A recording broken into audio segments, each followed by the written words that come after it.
So 25th question. The highest civil and military officials under the Sultan was. సుల్తాన్ కింద అత్యున్నత పౌర మరియు సైనిక అధికారి ఎవరు? Answer Kotwal, Ariz Mumalik, Qazi, Wazir. Correct answer Wazir. వజీర్ అనేది సరి అయిన ఆన్సర్. సుల్తాన్లకి అత్యంత సివిల్ అండ్ మిలిటరీ అఫీషియల్ ఏమంటారు? వజీర్ అని అనడం జరుగుతుంది. సుల్తాన్ల తర్వాత రాజ్య పాలనలో ప్రధానమంత్రి హోదా కలిగిన వారిని ఏమంటారు? వజీర్ అంటారు. సుల్తాన్ తర్వాత రాజ్య పాలన లోపల ప్రధానమంత్రి హోదా కలిగిన వాళ్ళని ఏమంటారు? వజీర్ అని అనడం జరుగుతుంది. వీళ్ళు ఆదాయ వ్యయాలు మరియు పరిపాలనను చూసుకుంటాడు. ఆదాయ వ్యయాలను మరియు పరిపాలనను చూసుకునే వాళ్ళు ఎవరు? వజీర్లు. కొత్వాల్ నగరం వరకు మాత్రమే పరిమితమైనది, టౌన్ వరకు మాత్రమే పరిమితమైనది. అరీజ్ మాలిక్ కేవలం సైనిక శాఖను మాత్రమే చూసే వాళ్ళను అనడం జరుగుతుంది. క్వాజీ అంటే న్యాయాధికారులు, న్యాయాధికారులకు క్వాజీలని అనేవారు. ఓకేనా? Next come to 26th question. The Kotwal was responsible for. కొత్వాల్ దేనికి బాధ్యత వహిస్తారు? Market price control, city administration and law and order, land revenues, army recruitment. Correct answer చెప్పండి.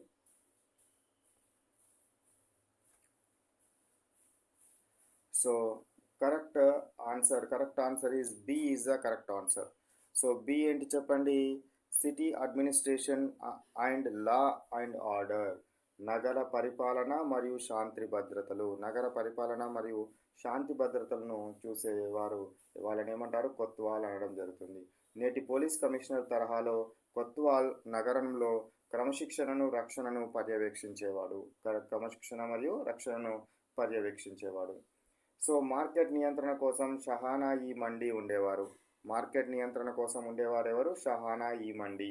సైనిక నియామకం కోసము వేరే ఆర్మీ ఆఫీసర్స్ ఉండేవారు. ఓకేనా? కాబట్టి సరైన answer city administration and law and order. Next come to 27th question. Revenue was assessed mainly on crop produced, number of houses, trade profits, live stocks. Revenue రాబడి ప్రధానంగా దేనిపై ఆధారపడి ఉండేది? Answer A is the correct answer. Crops produced. ఆ కాలం లోపల భూమి శిస్తు, land revenue ప్రభుత్వానికి ప్రధాన ఆదాయ వనరు. పండిన పంటలో సుమారు 1/3 లేదా 1/2 వంతును పన్నుగా వసూలు చేసేవారు. పండిన దానిలో హాఫ్ లేదా 1/3 వంతును పన్నుగా వసూలు చేసేవారు. ఆ కాలం లోపల అంత పన్ను వేసేవారు. ఇళ్ళ మీద, పశువుల మీద పన్నులు ఉన్నప్పటికీ రాజ్యానికి పెద్దగా ఆదాయం రాలేదు. ఇళ్ళ మీద, వీటి మీద పన్నులు ఉన్నప్పటికీ కూడా రాజ్యానికి అప్పుడు పెద్దగా ఆదాయం అనేది రాకపోయేది. ఎక్కువ ఆదాయం వచ్చింది క్రాప్స్, పండించిన పంటల మీద, క్రాప్స్ ప్రొడ్యూస్డ్ మీద ఎక్కువ రావడం జరిగింది. Next 28th question. The Iqta system means. ఇక్తా వ్యవస్థ అంటే ఏమిటి? First option grant of land to officer in return of service, cash payment of salaries, collection of toll tax, trade monopoly. సరైన ఆన్సర్ చెప్పండి. Correct answer is A option. Grant of land to officers in return for service. సేవలకు బదులుగా అధికారులకు భూమిని కేటాయించడం.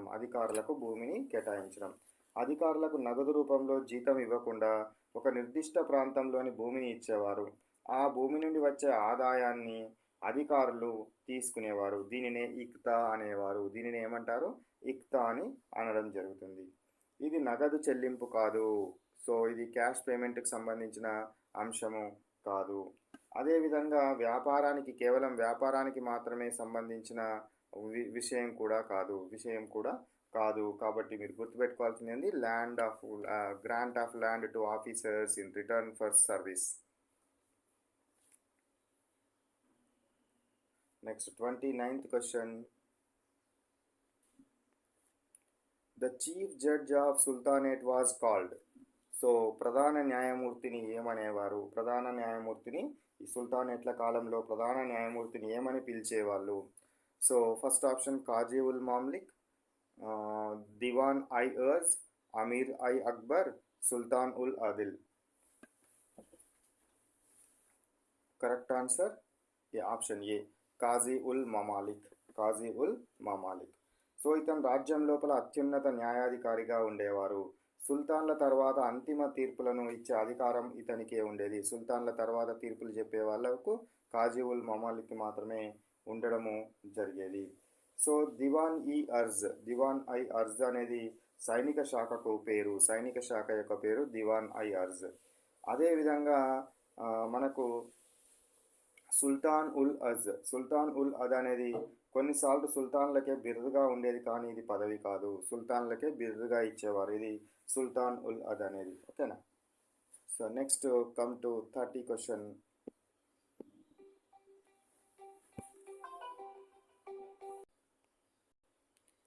So question number 30 చూడండి. Persian became the official language under. Persian became the what official language. పారశిక భాష ఎవరి కాలంలో అధికారిక భాషగా మారింది? First option Iltutmish, second Alauddin Khilji, Balban, Qutbuddin Aibak. ఎవరి కాలంలో జరిగిందో చెప్పండి. First answer Iltutmish. So Iltutmish పాలనను క్రమబద్ధీకరించే క్రమంలో పర్షియన్ భాషను పరిపాలనా భాషగా చేయడం జరిగింది. పర్షియన్ భాషను పరిపాలనా భాషగా చేసినారు. ఇది సుమారు 1835 వరకు భారతదేశంలో అధికారిక భాషగా కొనసాగింది. సో నెక్స్ట్ది ఐబక్ కాలం లోపల పునాదులు పడ్డాయి, కానీ జరగలేదు. ఇల్తుమిష్ మాత్రమే దీన్ని ఒక వ్యవస్థగా మార్చడం జరిగింది. ఖిల్జీ మరియు బాల్బన్లు కొనసాగించడం జరిగింది. ఐబక్ టైం లోపల అప్పుడు ఫౌండేషన్ స్టోన్స్ లాగా పడ్డాయి, కానీ అఫీషియల్ లాంగ్వేజ్గా తీసుకురాలేదు. సో ఖిల్జీ మరియు బాల్బన్లు దీన్ని కొనసాగించినారు. ఓకేనా. సో ఇల్తుమిష్